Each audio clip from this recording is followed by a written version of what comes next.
Hello everyone, आप सभी का एक बार और स्वागत करते हैं हमारे प्लेटफॉर्म IGNTI में।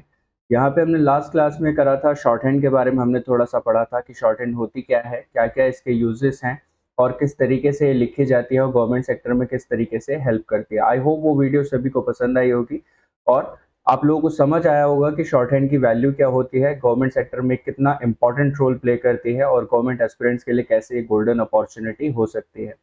हमने बात करी थी शॉर्ट हैंड के इंट्रोडक्शन के बारे में। उसमें हमने पूरा देखा था कि शॉर्ट हैंड कैसे लिखी जाती है। शुरू से लेके एंड तक हमने पूरी की पूरी सीरीज देखी थी कि शॉर्ट हैंड में क्या क्या चीज़ें होती है, कॉन्सोनेंट्स होते हैं, उसको लिखते कैसे हैं, किस बेसिस पे लिखते हैं, साउंड बेसिस पे लिखते हैं हम।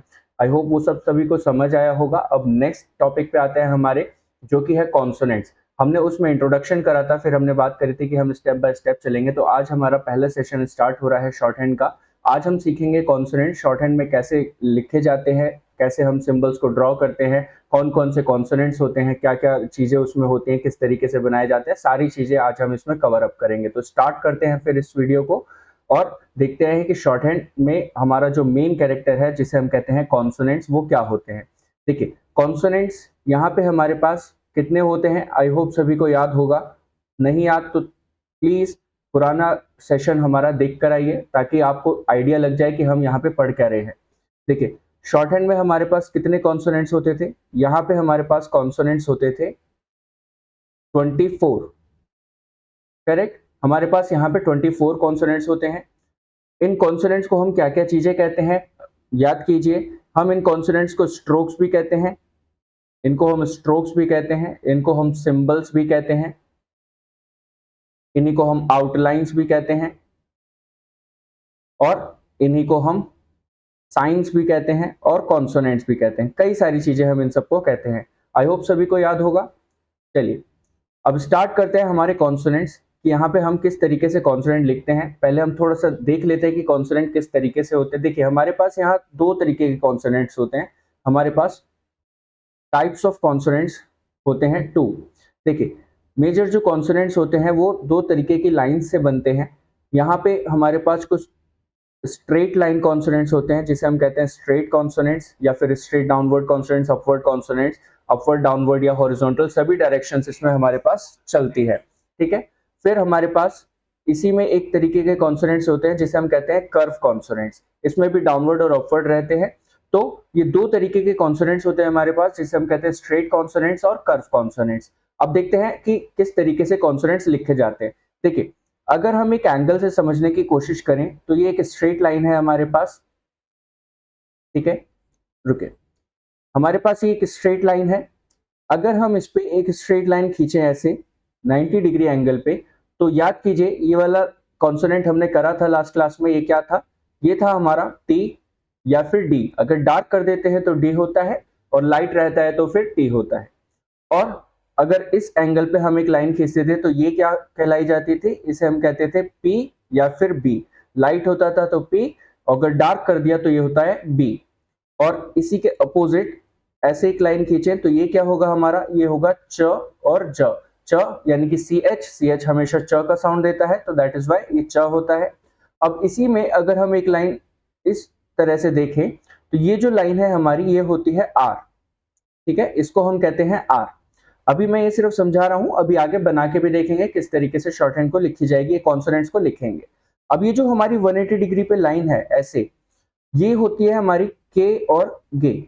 ठीक है, क और ग, जी को यहाँ पे हम ग की तरह प्रोनाउंस करते हैं।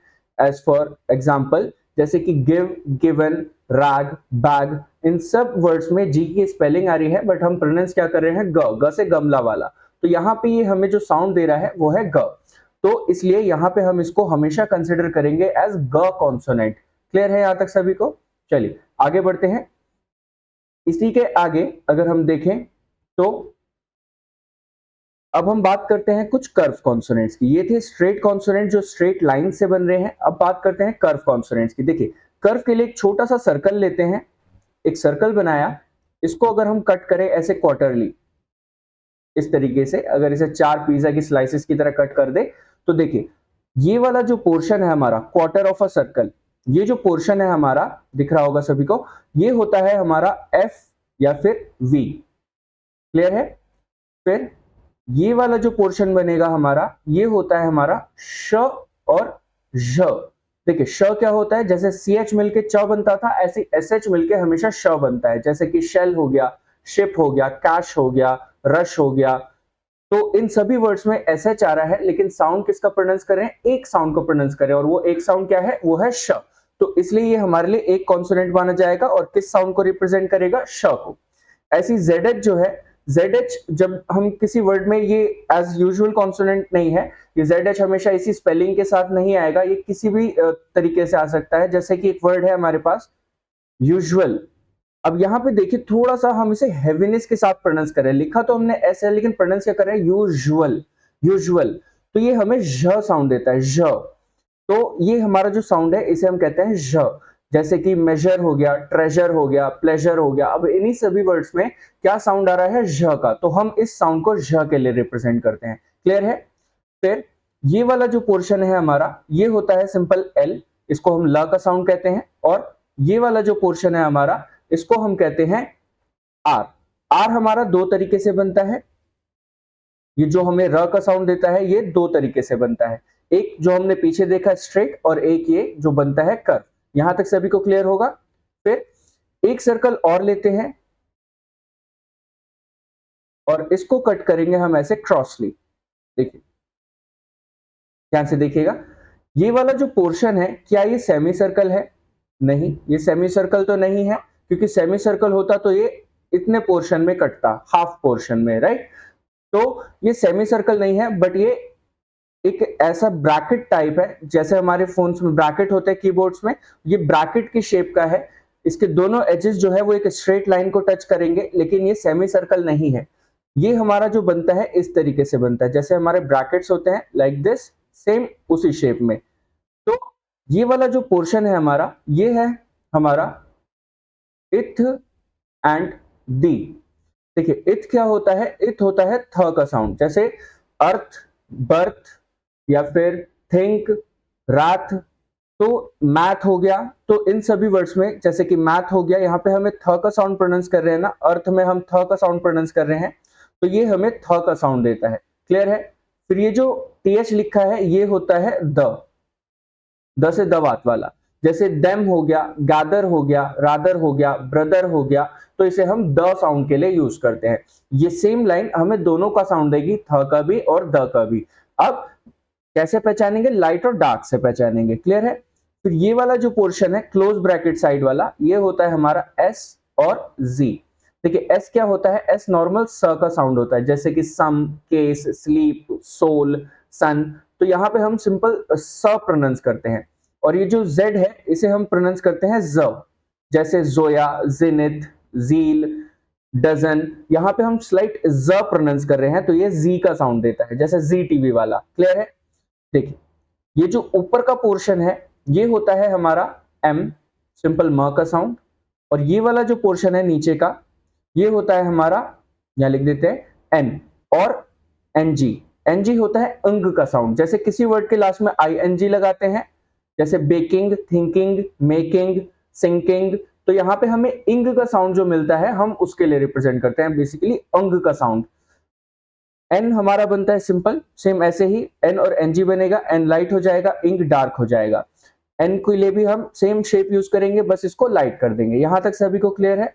चलिए आगे बढ़ते हैं। अब हम स्टार्ट करते हैं अपने कॉन्सोनेंट्स को बनाना। देखिए यहाँ पे मैंने पहले से ही लिख रखे हैं ताकि आपको समझने में आसानी हो और टाइम थोड़ा सा कम लगे। देखिए याद कीजिए हम पी को कैसे लिखते थे, हम पी को लिखते थे एक स्ट्रेट लाइन से, सही कहा, एक स्ट्रेट लाइन से। और इसे कैसे बनाते थे, ऊपर से नीचे की तरफ, ऐसे एक स्ट्रेट लाइन से लिखते थे और इसे ऊपर से नीचे की तरफ बनाते थे। और कितने एंगल पे, अप्रॉक्स 120 डिग्री एंगल पे। और ये बनता था लाइट हैंडेड। यहाँ पे लिख देता हूं एल फॉर लाइट। क्लियर है। और अगर इसी को हम थोड़ा सा डार्क कर दें तो ये हो जाता था बी, डी फॉर डार्क, ये हो जाता है हमारा बी। अब देखिए ये जैसे कि कॉपी की लाइंस है, तो कोई भी कॉन्सोनेंट कभी भी ऐसे नहीं बनना चाहिए, ना ऊपर से टच नहीं होना चाहिए, यह हमेशा इतना स्पेस छोड़ के बनना चाहिए। क्लियर है। चाहे आप कोई भी कॉन्सोनेंट बनाए, ये ऊपर की लाइन से कभी भी टच नहीं होना चाहिए। 90 डिग्री पे एक स्ट्रेट लाइन खींची थी हमने लाइट, तो वो था क्या, टी। और अगर इसी को हमने थोड़ा सा डार्क कर दिया तो ये क्या हो जाता है, डी। बेसिकली डार्क कर दिया तो ये क्या हो जाएगा डी। फिर ऐसे ही च, ये क्या होता था च। अब 60 डिग्री एंगल पे एक स्ट्रेट लाइन खींचेंगे तो ये हो जाएगा हमारा च। इसे कैसे बनाते हैं लाइट हैंडेड। फिर इसी को अगर हमने थोड़ा सा डार्क कर दिया तो ये हो जाएगा हमारा ज। क्लियर है। फिर ये थे हमारे 6 डाउनवर्ड स्ट्रोक्स। अब 2 कॉन्सोनेंट इसमें ऐसे हैं जो हॉरिजॉन्टल बनते हैं, के और गे। के और गे हमने यहाँ पे अभी देखा कैसे बनते हैं, स्ट्रेट लाइन से 180 डिग्री एंगल पे लाइक दिस।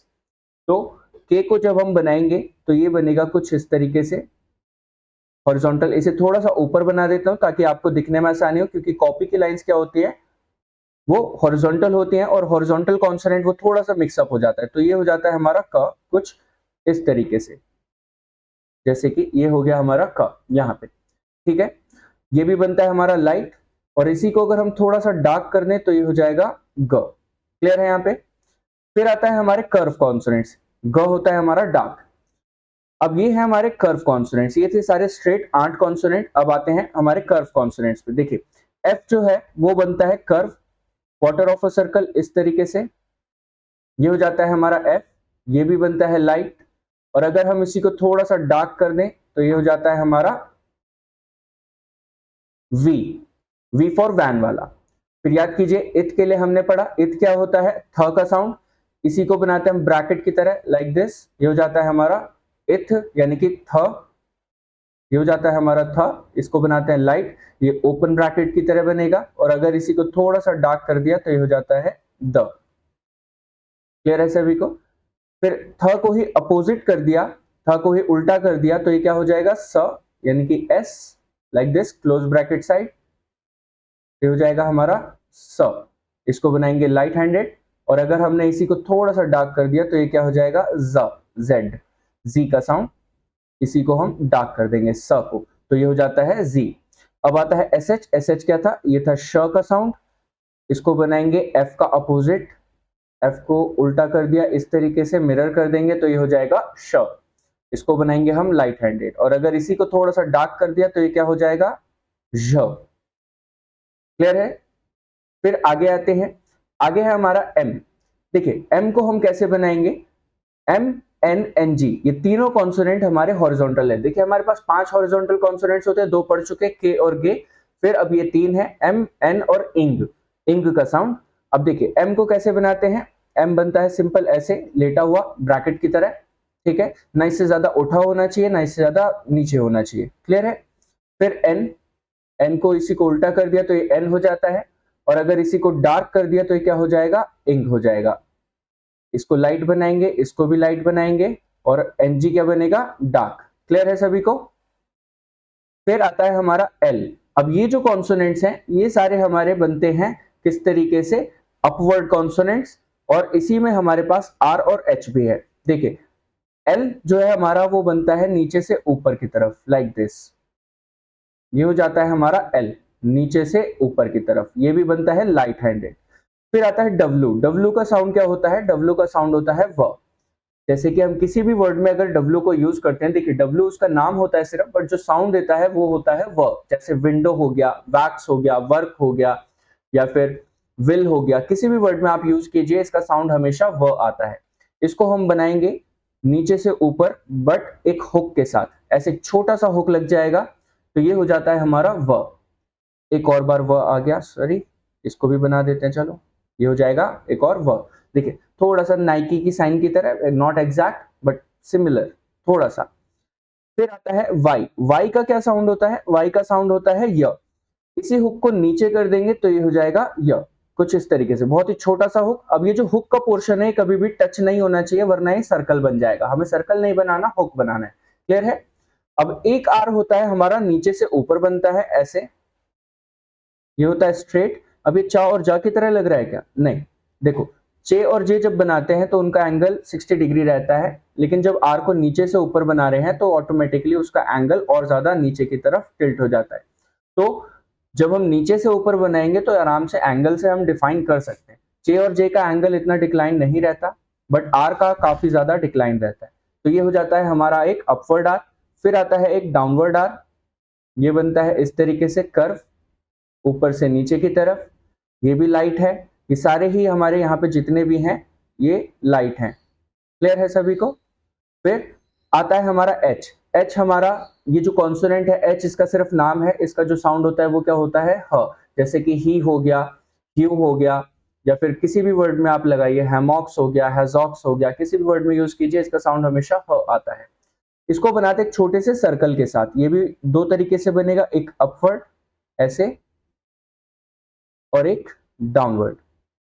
क्लियर है यहां तक सभी को। ये भी हमारे लाइट होते हैं।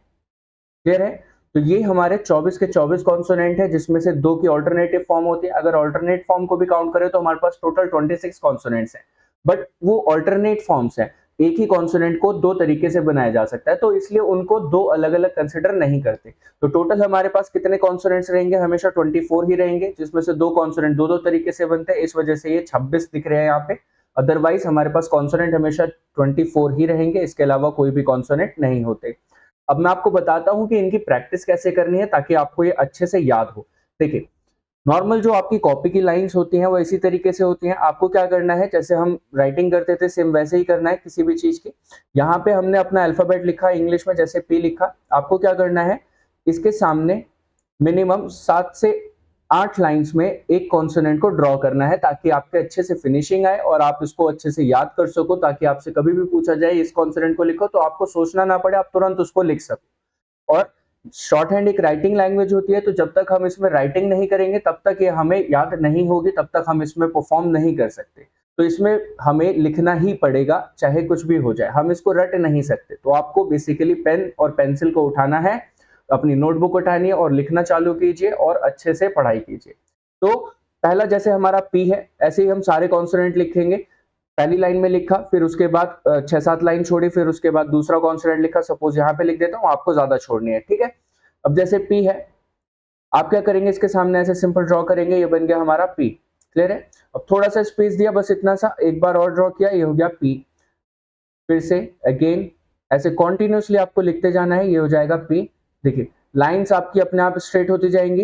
ये नीचे की लाइन से क्रॉस नहीं होना चाहिए, इस वाली लाइन से क्रॉस नहीं होना चाहिए, और अपर लाइन से कभी भी टच नहीं होना चाहिए। ये हो जाएगा हमारा क्या, पी। इस तरीके से आप लिखते जाएंगे कॉन्टिन्यूसली। आपको स्लोली लिखना है ताकि अच्छे से फिनिशिंग आए, और स्टार्टिंग में सभी से अनुरोध है कि पेंसिल ही यूज करें, कृपया पेन ना यूज करें, ताकि आप लाइट और डार्क में डिफरेंशिएट कर सकें। फिर इसके बाद अगेन नेक्स्ट लाइन में ऐसे कॉन्टिन्यूसली लिखते जाना है आपको। मैं आपको सिर्फ एक या दो कॉन्सोनेंट लिख के दिखाऊंगा, आपको सभी के सभी की प्रैक्टिस करनी है। ऊपर की लाइन से हमेशा इतना स्पेस छोड़ना है, कोशिश करना है सभी का साइज आपका सेम रहे। ये हो जाएगा आपका पी। इस तरीके से आपको पूरी 6 से 7 लाइंस में लिखना है। क्लियर है। तो ये हो गया हमारा पी। अब ये मेरे को अच्छे से याद हो गया, आपको हुआ या नहीं हुआ वो चीज आप बताएंगे मेरे को, ठीक है। पहले लेकिन आपको इसकी प्रैक्टिस करनी है इस तरीके से, फिर हम इसमें आगे बढ़ेंगे। उम्मीद करता हूं यहां तक सभी को समझ आया होगा अच्छे से। आपको पहले क्या करना है, 24 के 24 कॉन्सोनेंट्स की इसी तरीके से प्रैक्टिस करनी है, 6 से 7 लाइंस में ईच कॉन्सोनेंट। फिर उसके बाद हम आगे बढ़ेंगे, उसके बाद हम बात करेंगे कॉन्सोनेंट्स को कैसे यूज करते हैं, इनमें ज्वाइनिंग ऑफ कॉन्सोनेंट्स वगैरह कैसे यूज करते हैं। फिर हम आगे की कहानी करेंगे जिसमें है हमारे वॉवल्स, फिर हम स्टार्ट करेंगे वर्ड्स बनाना। तो बेसिकली नेक्स्ट क्लास जो हमारी होगी वो होगी सीधा वॉवल्स की। तो बने रहिए हमारे साथ और बेल आइकन को प्रेस कीजिए ताकि जो भी नई वीडियोस आती हैं उसका अपडेट आपको तुरंत के तुरंत मिल सके, ताकि आपसे कोई भी अपकमिंग वीडियोस वगैरह कुछ भी मिस ना हो। तो मिलते हैं नेक्स्ट क्लास में, तब तक के लिए गुड बाय, टेक केयर। और आप सभी को दिवाली की बहुत बहुत शुभकामनाएं। आराम से पटाखे वगैरह थोड़े से कम जलाइएगा, कोशिश कीजिएगा कि ना जलाइएगा, बट अगर जलाते भी हैं तो दैट इज ओके, वो आपकी श्रद्धा है। और सभी का ध्यान रखिए, अपने पड़ोसियों का ध्यान रखिए, अपने घर वालों का ध्यान रखिए। मिलते हैं हम नेक्स्ट वीडियो में, तब तक के लिए गुड बाय।